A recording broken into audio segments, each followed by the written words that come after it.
This video was originally a blog on www.wickedgoodEverything.com. Check that site out for more pieces like this. The video game industry is a complex beast. The need to continue on paths of unsustainable growth has led to companies innovating and pushing boundaries of what's possible. The general idea is that you make a breathtaking game that does things gamers have never seen before, and you'll be rewarded for it with sales of said game. However, there is very little continued spending in this scenario. Just years of hard work, a spike in revenue, in the hope that what you made will last until the next game, or you get purchased by someone with deeper pockets. There have been games that subsist long after their release. World of Warcraft has seen many expansions and tweaks since originally coming out in 2004.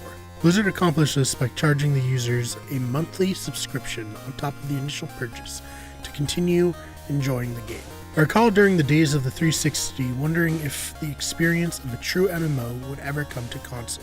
In 2014, my question was answered when Bungie, creators of the much beloved Halo series, released Destiny, one of the most expensive games ever made. Claims, which should be noted, have been revised as misunderstood quotes, made note of a 10-year plan for the game itself, something completely foreign to console gamers at the time, and after seeing how it all turned out, still is just a pipe dream. Destiny did well financially, making over $500 million on day one. However, it left much to be desired from a player's perspective, taking years to become the game everyone hoped it would be upon launch.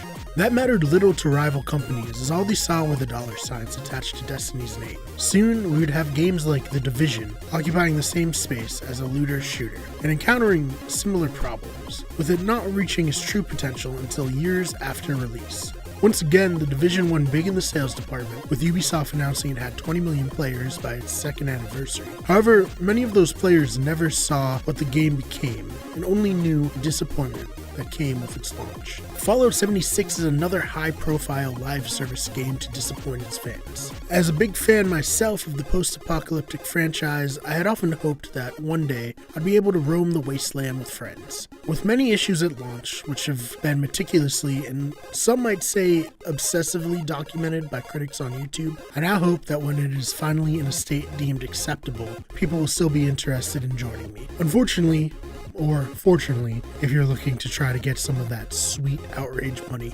BioWare was another beloved developer to earn the internet's ire. Known for hits such as Knights of the Old Republic, Dragon Age, and Mass Effect, it stood to reason that this would be the company to buck the trend and release something truly special. Anthem was not that game. It suffers from many of the same things as the other games mentioned in this blog: bugs, technical problems, and a real lack of endgame content, to name a few. I have faith they will figure this game out, but as I mentioned in a previous blog, first impressions can be everything. Along the way, Bungie released Destiny 2, forgoing the rumored 10-year plan for the first game, and some say it didn't address most of the key problems players had with Destiny 1. With poor sales from Anthem, and excitement being lukewarm for The Division 2 around many parts of the internet, one has to wonder, have consumers been burned one too many times? Will they stop reaching for the hot stovetop? Will this prompt developers to reevaluate their plans? At the time of writing, that remains unclear, but we'll have the answers sooner rather than later. Lost in this is the continued support Sony and Nintendo have given to story-driven experiences, resulting in big hits like Horizon Zero Dawn and Breath of the Wild, proving there's still a demand for these types of games, and hopefully giving big companies pause. I leave you, and the video game industry at large, with a question. Is the short-term boost of cash brought about by the release of a live service game worth the potential damage done to a studio's reputation and brand? Hey guys, thank you so much for checking out this video. If you liked it, let us know, and we'll consider doing more of these video type essays in the future.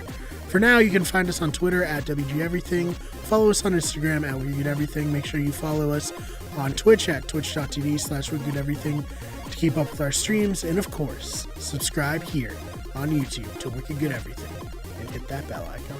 I've been Brian Marr. Thank you so much for watching.